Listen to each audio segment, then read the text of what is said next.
Bismillahirrahmanirrahim. Assalamu alaikum students. My name is Abdurrahman and I'm your biology teacher. Students, आज जो topic हम अभी start करेंगे that is about the first and the second class of fungi according to your syllabus. Zygomycota की बात करेंगे और फिर उसके बाद Ascomycota और Ascomycetes को डिस्कस करेंगे हम. इनके क्या characteristics हैं, किस किस्म की reproduction इनके अंदर होती है, सेक्सुअल और एसेक्सुअल स्ट्रक्चर्स के मतलब डिटेल से देखेंगे. और इम्पॉर्टेंट बात यह है कि ज़ाइगोमाइसीट्स शॉर्ट क्वेश्चन के लिए और एस्कोमाइसीट्स लॉन्ग क्वेश्चन के लिए अहम है बोर्ड के पॉइंट ऑफ व्यू से. तो डिटेल्स बोर्ड पे देखते हैं.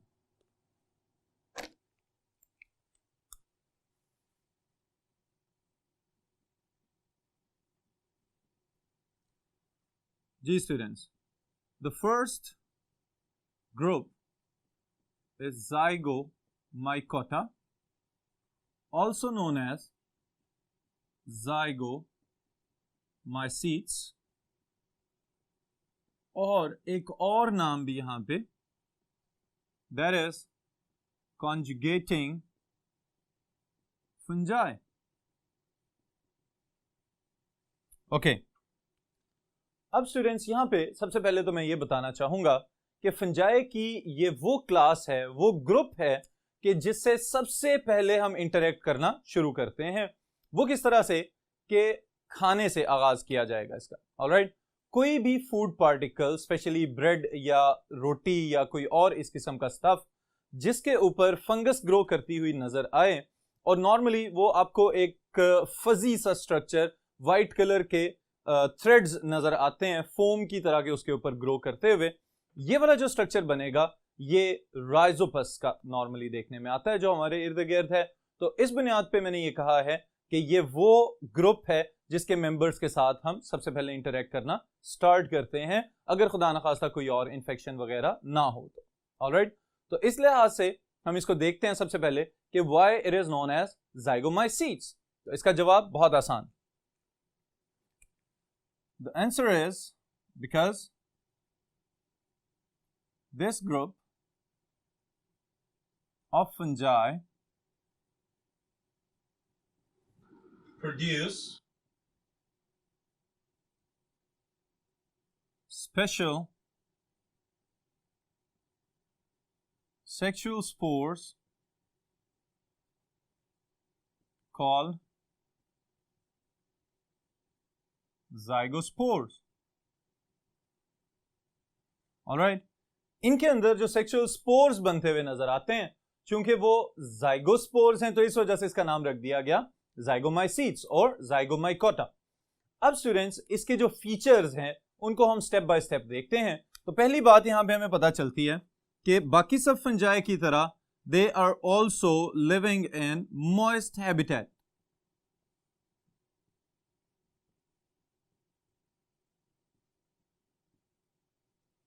ऑलराइट, ज्यादातर नमी वाली जगहों के ऊपर फंगस बहुत तेजी से ग्रो करती है, और शेडी मैंने यहां पे लिखा है, कंप्लीटली डार्क नहीं लिखा. इसका मतलब यह है कि रोशनी की प्रेजेंस में जहां पे अगर टेम्परेचर भी थोड़ा सा ज्यादा हाई हो तो उस सूरत में इनके मेंबर्स बहुत तेज ग्रो शो कर सकते हैं. ऑलराइट, अगर हम इसके वेजिटेटिव स्ट्रक्चर की बात करें जिसमें इसके हाइफी को हम शामिल करते हैं, तो हम ये कह सकते हैं the hyphae in this group are aseptate. okay, aseptate इसका मतलब है इनकी क्रॉस वॉल्स मौजूद नहीं है. there is another name for this feature and that is synocytic. all right students, यानी कि इनके दरमियान कोई क्रॉस वॉल्स मौजूद नहीं है और ये बड़े बड़े फ्यूज्ड सेल्स की तरह बिहेव करेंगे. और यहां पे एक और अहम बात भी इसके साथ ही हम शामिल करें अगर, तो इसी की वजह से, सिनोसिटिक फीचर की वजह से इनकी ग्रोथ बहुत तेज हो जाती है, क्योंकि साइटोप्लाज्मिक स्ट्रीमिंग होती है, साइटोप्लाज्म फ्लो करता रहता है मुसलसल, तो न्यूट्रिएंट्स को बाहम पहुंचाता रहेगा मुख्तलिफ जगहों पे. इसकी वजह से जो ग्रोइंग टिप्स हैं वो बड़ी स्पीड के साथ आगे आगे आगे बढ़ते चले जाएंगे. ऑलराइट, देन द सिनोसाइट्स जो हाइफे जिनकी हमने बात की है, दे फ्यूज टू फॉर्म ज़ाइगोस्पोर. अब ज़ाइगोस्पोर को हमने ऊपर भी मेंशन किया है कि ज़ाइगोमाइसीट्स का नाम इनकी वजह से रखा गया है, लेकिन जाइगोस्पोर देमसेल्व्स ये क्या चीजें हैं ये भी हमें पता होना चाहिए। They are temporary dormant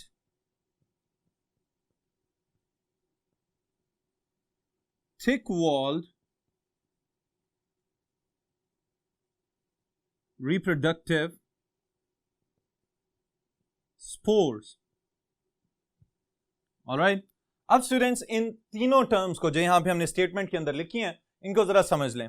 temporary, इसका मतलब क्या है, जो ये जाइगोट या जाइगोस्पोर स्टेज है ये थोड़ी देर के लिए होगी, बहुत ज्यादा तवील नहीं होगी। दूसरे नंबर पे हमने यहां पे लिखा है डॉर्मेंट। डॉर्मेंट का मतलब होता है इनएक्टिव। कोई भी ऐसा स्ट्रक्चर, स्पेशली अगर हम स्पोर्स के लिहाज से बात करें तो आप ये याद रखेंगे कि जब भी अनफेवरेबल कंडीशंस का सामना होगा तो फंजाई स्पोर्स की मदद से उन अनफेवरेबल कंडीशंस वाला दौरानिया आराम से गुजार लेगी। क्या होगा, ये स्पोर्स मेटाबॉलिकली इनएक्टिव हो जाते हैं, सो जाते हैं, और फिर जैसे ही फेवरेबल कंडीशंस दोबारा आएंगी वो तमाम सहूलियात मुयसर होंगी जिसकी वजह से ये फंगस अब ग्रो कर सकती है, तो नए हाइफे और नए माइसीलिया ग्रो करना शुरू हो जाएंगे। Thin as thick walled. अब थिक वॉल्ड से मुराद हमें समझ आ जानी चाहिए कि एक प्रोटेक्टिव शील्ड बनाई जाएगी जिसकी वजह से बैरूनी जो तब्दीलियां हैं उससे बचा जा सके और इंटरनल जेनेटिक मटेरियल और साइटोप्लाज्म की हिफाजत की जा सके। ऑलराइट स्टूडेंट्स, तो दीज आर द जाइगोस्पोर्स। अब फिर इन जाइगोस्पोर्स के साथ हम एग्जांपल्स पहले डिस्कस कर लेते हैं।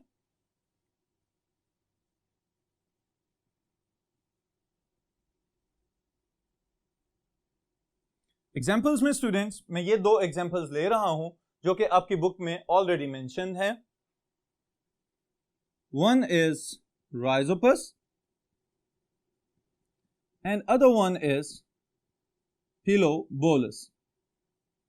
ऑलराइट, ये दो एग्जाम्पल्स हैं हमारे पास, Rhizopus the black bread mould and Pilobolus also known as the spitting fungus. Okay, अब यहां तक तो ये हो गई बेसिक फीचर्स की या प्रॉपर्टीज की बात। अब अगर हम लाइफ साइकिल की बात करते हैं कि how the zygospores they help the fungus, they help the Rhizopus to complete their life cycles, तो इसको हम देख लेते हैं अभी नेक्स्ट बोर्ड पे।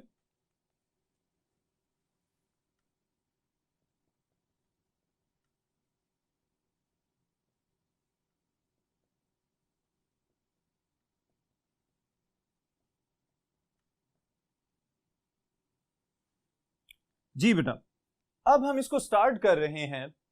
अपनी आसानी के लिए मैं आपको ये बात बताने लगा हूं ताकि आप लोगों को याद रखने में भी मजीद आसानी हो जाए कि जब भी पुरानी जनरेशन का जो स्पोरेंजियम है उसके अंदर जो स्पोर्स बने हुए वो तो मियोसिस से बने थे। अब जब मियोसिस होती है तो उसमें क्या होता है, crossing over, the genetic material gets exchange, वहां पे जीन्स का तबादला हो जाता है। जब जीन्स का तबादला होगा तो इसका मतलब यह है कि जरूरी नहीं एक ही स्पोरेंजियम के अंदर जितने भी स्पोर्स पैदा हो रहे हैं उन सबका जेनेटिक मटेरियल एक जैसा हो। तो यहीं से हम अपने लाइफ साइकिल का पहला स्टेप यहां से सिलेक्ट करेंगे और फिर इसको फर्दर कंटिन्यू करते हैं about the Rhizopus the black bread mould. Okay, अब देखें, ये एक पुराना, यहां पे आपको पिछली जनरेशन, पुराना से क्या मुराद है, पिछली जनरेशन का स्पोरेंजियम नजर आ रहा है।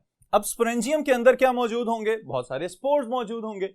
अब ये जो स्पोर्स हैं इन स्पोर्स को मियोसिस के जरिए पैदा किया गया है और डिस्पर्स कर दिए जाएंगे थ्रू द विंड। ओके, अब जैसे ही इस स्पोरेंजियम को नॉक किया जाए या टैप किया जाए तो फौरन क्या होगा कि स्पोर्स यहां से निकलना शुरू होंगे और निकल के जाके सबस्ट्रेटम के ऊपर गिर जाएंगे। अब जैसे ही ये स्पोर्स किसी जगह पे गिरेंगे तो उस सूरत में फर्दर क्या होना चाहिए, अगर तो फेवरेबल कंडीशंस हैं तो these spores they will immediately start their grow करना शुरू हो जाएंगे। अब स्टूडेंट्स अहम बात यहां पे कि जब ये स्पोर्स ग्रो करते हैं तो इसका मतलब ये होता है कि due to their different genetic materials, different genetic makeups, they will form different generations. अब ये डिफरेंट जनरेशंस जेनेटिकली तो डिफरेंट हैं बट रिप्रोडक्शन के लिए कंपैटिबल हैं। इसका क्या मतलब है कि आपस में रिप्रोड्यूस करके अगली नस्ल पैदा करने की सलाहियत रखते हैं। तो ये इनकी कंपैटिबिलिटी है क्योंकि जीनस और स्पीशीज वगैरह तो इनकी सेम है। ऑलराइट, अब क्या होगा कि ये ग्रो करेंगे, स्पोर्स जर्मिनेट करेंगे और फिर नए सिरे से इनके अंदर डिफरेंट टाइप के हाइफे बनना शुरू हो जाएंगे। अब इन हाइफे को मैं आपके लिए बता रहा हूं यहां पे, वो हाइफे कि जिनके ऊपर स्पोरेंजिया ग्रो करते हैं, they are known as sporangiophores. The stalk-like hyphae on which the sporangia grow to produce spores, they are known as sporangiophores. Very good. अब फिर उसके बाद दूसरे वो हाइफे जो जमीन के अंदर धंसे हुए हैं और जिनका काम है न्यूट्रिएंट्स को जज़ब करना, पानी को जज़ब करना और ऊपर वाले सारे स्ट्रक्चर को खुराक और पानी सप्लाई करना, they are known as rhizoids. इनको क्या कहेंगे? राइजोइड्स. गुड. अब फिर उसके बाद स्टूडेंट्स वो हाइफे जो सबस्ट्रेटम के साथ पैरेलल ग्रो करते हैं, they are also known as runners, कि उन्होंने सिर्फ सबस्ट्रेट के साथ साथ ग्रो करते चले जाना है और फंगस को फैला देना है उस सतह के ऊपर. They are known as stolons. इनको हम क्या कहेंगे? स्टोलेंस.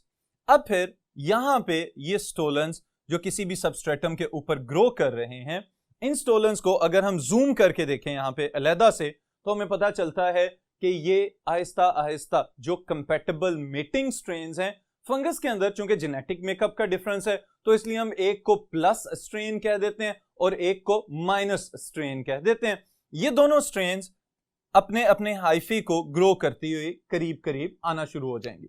अब क्या होगा स्टूडेंट्स, वो हाइफे या वो हाइफे के टिप्स जो करीब करीब आ रहे हैं उनको हम कहेंगे एपेक्स. ओके, जब जमा होगी तो वो होंगे एपिसेस. अब ये जो इनके एपेक्स यानी कि जो टिप्स वाले हाइफे हैं वो करीब करीब आ रहे हैं और फिर करीब आने के बाद क्या होगा, थोड़ी सी स्वेलिंग नजर आएगी as compare to the other cells of the hypha. अब क्या होगा, इनकी टिप्स आपस में फ्यूज कर जाती हैं. ये जो फ्यूज्ड स्ट्रक्चर जहां पे वो एक जंक्शन या जॉइंट लग रहा है, they are known as gametangia. इनको हम क्या कहेंगे? Gametangia, because of gamete producing structures. Okay, इनके अंदर जो न्यूक्लियाई मौजूद हैं, they are haploid nuclei, because most of the fungi they contain haploid nuclei in them. तो फिर अब क्या होगा कि जैसे ही इनका ये जंक्शन या जॉइंट बना है तो हम कहेंगे दीज आर गैमेटेंजिया. अब इस टर्म को भी समझ लें students. Sporangia, spore producing structures, gametangia, gamete producing structures. Alright, अब फिर क्या होगा कि ये गैमेटेंजिया फौरन प्लाज्मोगेमी की तरफ चले जाएंगे. And plasmogamy is what? Fusion of cytoplasm. जैसे ही साइटोप्लाज्म फ्यूज करेगा तो साइटोप्लाज्म की फ्यूजन को हम कहेंगे दिस इज प्लाज्मोगेमी. अब यहां पे एक अहम बात है कि प्लाज्मोगेमी हो जाने के बाद जरूरी नहीं कि फौरन ही कैरियोगेमी हो जाए. ओके, लेकिन यहां पे इस केस में हमें यह नजर आएगा कि जैसे ही ये हाइफी आपस में फ्यूज किए हैं, इसके बाद जो haploid nuclei that were different, इसीलिए यहां पे हमने डिफरेंट कलर्स में शो किए हुए हैं ताकि आपको इसका आइडिया हो जाए. ये दोनों न्यूक्लियाई जैसे ही फ्यूज करेंगे तो फ्यूज करते साथ ही it will become one diploid nucleus. Okay, पहले दो थे तो न्यूक्लियाई कह रहे थे हम इनको, लेकिन अब एक है और दोनों के जमा होने की वजह से बना है, तो n plus n it will be 2n, it will be the diploid nucleus. Okay, अब ये जो diploid nucleus वाला स्ट्रक्चर हमें यहां पे नजर आ रहा है, this is the zygospore, the resistant structure. अगर ये unfavorable conditions इसके फौरन बनने के फौरन बाद आ जाएं तो ये क्या करेगा, अपने इर्द गिर्द प्रोटेक्टिव शील्ड बनाएगा, अपनी वॉल को थिक करेगा और डॉर्मेंट हो जाएगा, इनएक्टिव हो जाएगा, ताकि अनफेवरेबल कंडीशंस में से निकला जा सके. उसके बाद क्या होगा कि ये जाइगोस्पोर जैसे फेवरेबल कंडीशंस आएंगी तो इसमें मियोसिस हो जाएगी. Alright, again meiosis. तो मियोसिस के केस में 4 cells will be produced that will be haploid. तो जितनी देर के लिए जाइगोस्पोर और जाइगोट बना हुआ है, ये ट्रांजिएंट स्टेज है स्टूडेंट्स, थोड़ी देर के लिए रहेगी और उसके बाद फिर फौरन अपनी हैप्लॉइड कंडीशन को मेंटेन कर लिया जाएगा. अब इस हैप्लॉइड कंडीशन में क्या होगा कि ये जाइगोस्पोर फर्दर हाइफे प्रोड्यूस करना शुरू हो जाएगा. उन हाइफे के टॉप पे फिर नए सिरे से स्पोरेंजिया ग्रो करेंगे और उन स्पोरेंजिया के अंदर स्पोर्स को फिर डिस्पर्स किया जाएगा और ऑनवर्ड इसी तरह से ये लाइफ साइकिल कंटिन्यूड रहेगा. अब यहाँ पे स्टूडेंट्स जो याद रखने वाली बात है वो मैं आपको एक मर्तबा स्टेप बाय स्टेप रिवाइज कर देता हूँ. सबसे पहले नंबर पे तो because they are zygomycetes, zygomycota, तो they will form zygospore that is a thick walled resistant structure. अब इस स्ट्रक्चर से पहले गैमेटेंजिया फॉर्मेशन होती है. ऑलराइट, और फिर उसके बाद जो अहम बात है इस पूरे लाइफ साइकिल में कि one phase is the haploid phase and the other phase is the diploid phase. जितनी देर तक जाइगोस्पोर बनने से लेके जर्मिनेशन से पहले तक का दौरानिया है, दैट इज डिप्लॉयड। लेकिन उसके बाद वाली सारी कंडीशन या सारी phases, they are again the haploid state of this fungus. Alright, so ये है राइजोपस का लाइफ साइकिल। अब स्टूडेंट्स, अगर इसको शॉर्ट क्वेश्चन में पूछा जाए तो आप सिर्फ ये बेसिक स्टेप्स लिखेंगे, लेकिन अगर लॉन्ग क्वेश्चन में पूछ लिया जाए तो आपको इन्हीं स्टेप्स को थोड़ा सा एक्सप्लेनेशन के साथ विद दिस डायग्राम आप लोगों को ड्रॉ करना पड़ेगा। तो आप इसको रिवाइज करें। नेक्स्ट जो हमारे पास इसका ग्रुप है फंजाई का, that is ascomycota, also known as ascomycetes. इसके फीचर्स और इसके लाइफ साइकिल को भी थोड़ा सा डिस्कस कर लेते हैं ताकि आपके लिए ये लॉन्ग क्वेश्चन की तैयारी करना आसान हो जाए।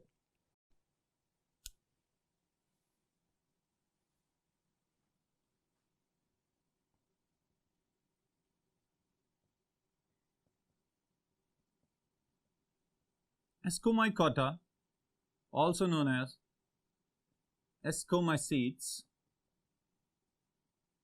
and sac fungi. जी स्टूडेंट्स, अब अगर हम इसको डिटेल से डिस्कस करें तो सबसे पहले नंबर पे जो बात हमारे पास आती है वो ये है कि Ascomycetes is the group of fungi that contains the maximum species. Okay, आपकी बुक के अकॉर्डिंग मैं वही वाला फिगर यहां पे लिखने लगा हूं। This is 60,000 species. ऑलराइट, और इसमें से भी 50% of them are involved in forming what? Lichens.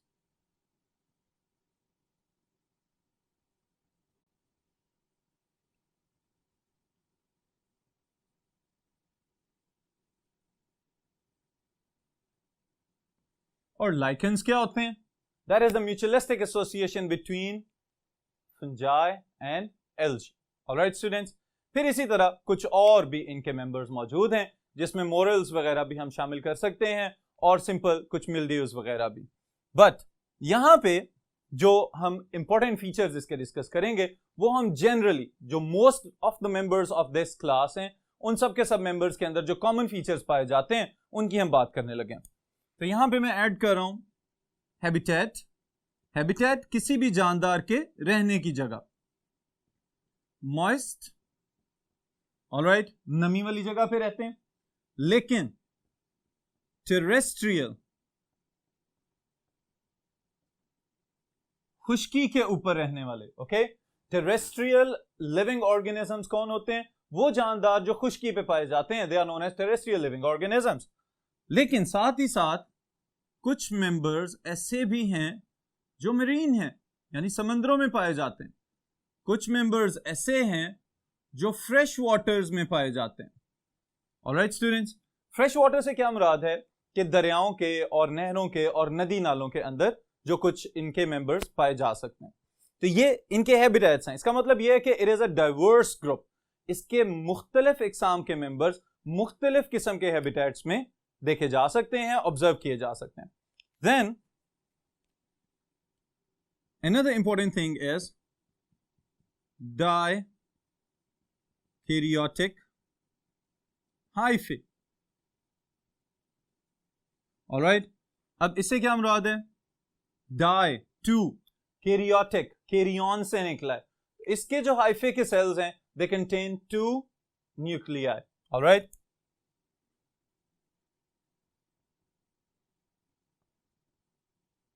cells of the hyphae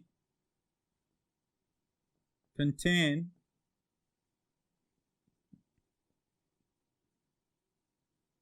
2 nuclei. Okay, that's why they are known as dikaryotic hyphae.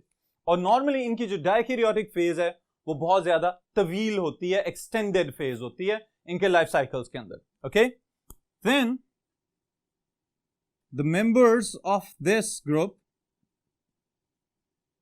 they can be unicellular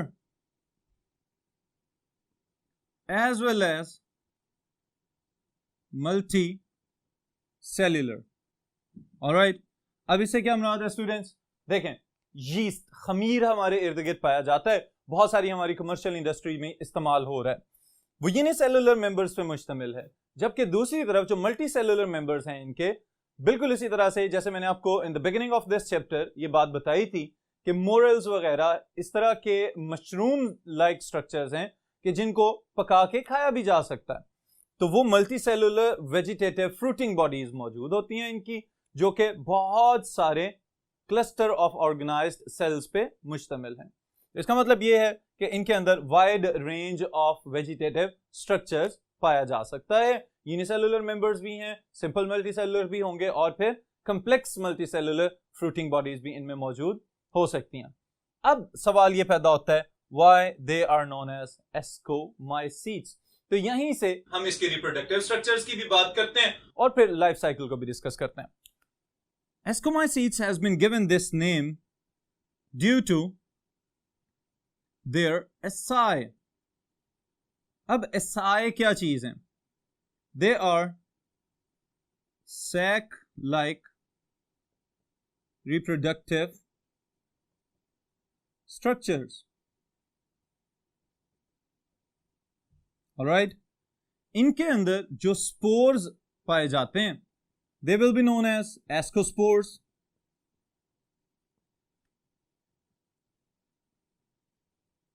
spores of ascomycetes. Okay, और फिर students asci themselves with their ascospores, ये जिस बड़े structure के अंदर मौजूद हैं जिसको हम फ्रूटिंग बॉडी कहते हैं, they are present inside ascocarps. The fruiting body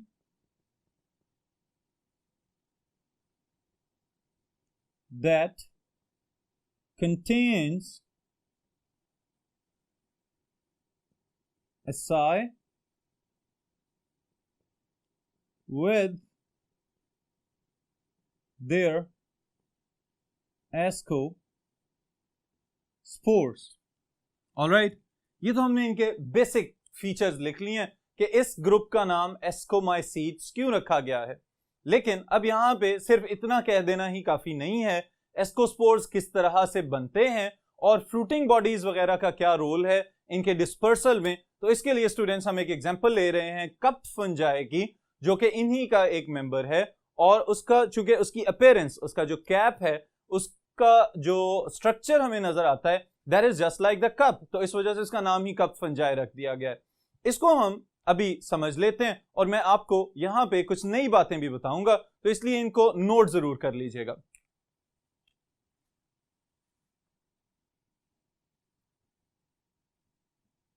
life cycle of Ascomycotes. Okay, Ascomycotes, the members of Ascomycota.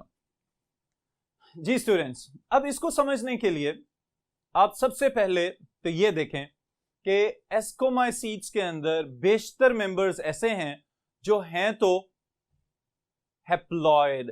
Okay, उनके न्यूक्लियाई के पास जो नंबर ऑफ क्रोमोसोम्स हैं वो हाफ हैं, उनके पास वो फुल सेट ऑफ क्रोमोसोम मौजूद नहीं है।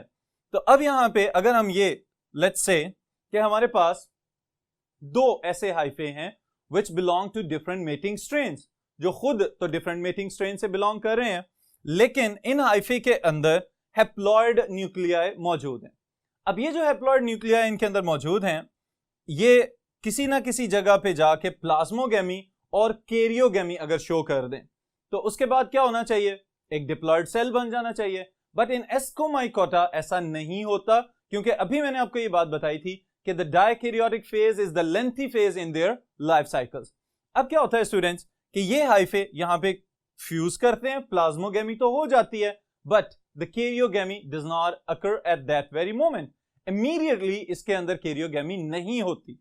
जब कैरियोगेमी नहीं होगी तो इसका मतलब है nuclei they will coexist, genetically they are still different, एक दूसरे से मुख्तलिफ हैं, लेकिन एक ही जगह पे रह रहे हैं। तो इसको हम कह सकते हैं now this stage is heterokaryotic dikaryotic stage. Alright, और फिर ये यहीं से ग्रो करना शुरू हो जाते हैं।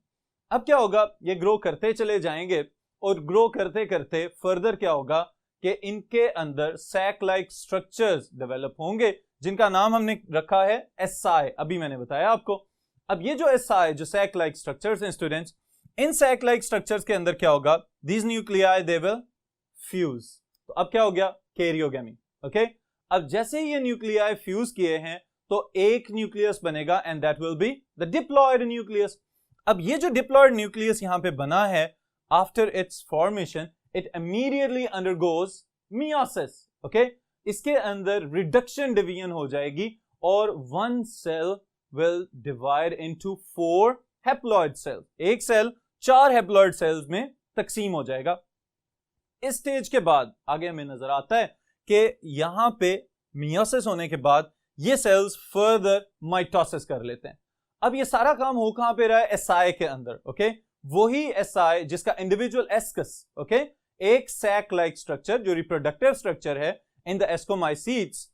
अब क्या होगा कि जब 4 सेल्स में माइटोसिस होगी तो माइटोसिस की पहचान क्या है, one cell divides into 2 and the genetic material और number of chromosomes remains same. अब क्या होना चाहिए कि one cell will divide into 2, so 4 cells will divide to make 8 cells. Okay, अब ये जो 8 सेल्स यहां पे बन रहे हैं, दे आर द एस्कोस्पोर्स। अब ये यहां पे रहेंगे, उसके बाद इनको मैच्योर किया जाएगा। फिर जैसे फेवरेबल कंडीशंस आएंगी तो फौरी तौर पे इनके एसआई रप्चर हो जाते हैं और रप्चर होने के बाद these ascospores they are released. अब ये एस्कोस्पोर्स जहां जहां पे गिरेंगे वहां से फिर नए सिरे से फंगस की ग्रोथ शुरू हो जाएगी। Right students, so this is a general review about the life cycle of ascomycotes, members of the ascomycota. इसके बाद जो एक और अहम बात स्टूडेंट्स में यहां पे आपको बताता चलूं कि ये जो सारा लाइफ साइकिल हमने देखा है अभी, this is about the sexual spores, ascospores. लेकिन क्या एस्कोमाइसीट्स के अंदर एसेक्सुअल स्पोर्स भी पैदा होते हैं? यस, और इनका क्या नाम होता है? They are conidia. Okay, Conidia are asexual spores produced by members of Ascomycota। अब यहां पे एक सवाल मैं आपसे पूछना चाहूंगा कि क्या कोनिडिया सिर्फ एस्कोमाइकोटा के मेंबर्स में पैदा होते हैं? They are asexual spores for sure. Cut off endings होते हैं, टिप के ऊपर जाके बनते हैं और उसके बाद वहीं से डिटैच कर दिए जाते हैं। लेकिन क्या सिर्फ एस्कोमाइकोटा के अंदर कोनिडिया बनते हैं? इसका जवाब आप तलाश करें और फिर मुझे इसका फीडबैक दीजिएगा नेक्स्ट सेशन में। ओके, यहां पे अब जो लास्ट मेंबर हम डिस्कस करेंगे of ascomycota, there is yeast.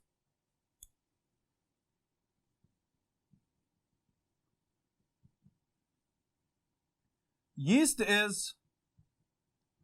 unicellular fungus जिसमें से सबसे ज्यादा जो हम लोग स्टडी करते हैं या अपने इर्द गिर्द कमर्शियल इंपॉर्टेंस के लिहाज से जिसको जानते हैं, दैट इज Saccharomyces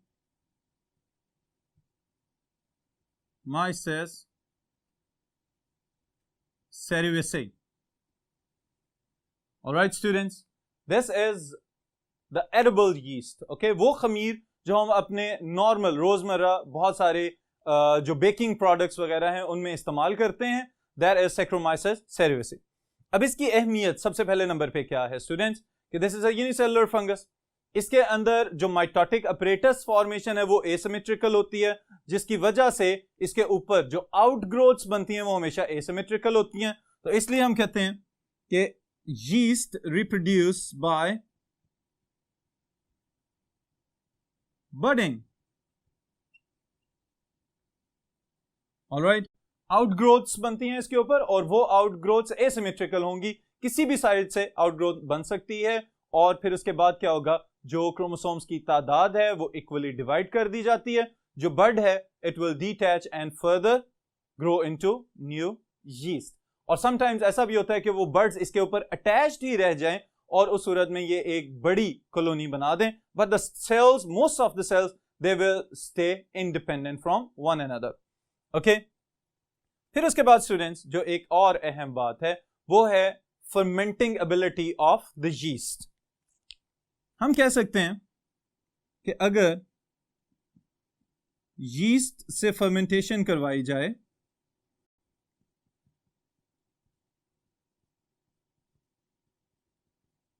तो इसकी मदद से इथेनॉल, इथाइल अल्कोहल और कार्बन डाइऑक्साइड पैदा हो सकती है। तो इस सूरत में भी स्टूडेंट्स ये फर्मेंटेशन के लिहाज से भी इंपॉर्टेंट है। बहुत सारी ब्रूरीज में इसको इस्तेमाल किया जा सकता है और तो और जेनेटिक रिसर्च के अंदर भी इसका बहुत डीपली मुताला किया गया है, इसके रिप्रोडक्टिव नेचर को, इसके यूनिसेलुलर, डोनर और रेसिपिएंट बिहेवियर को और बहुत सारे सेलुलर फीचर्स को। So this is all about today's session. फिर इसके बाद इंशाअल्लाह ताला जो नेक्स्ट ग्रुप्स हैं स्टूडेंट्स उनकी डिटेल हम डिस्कस करेंगे नेक्स्ट सेशन में।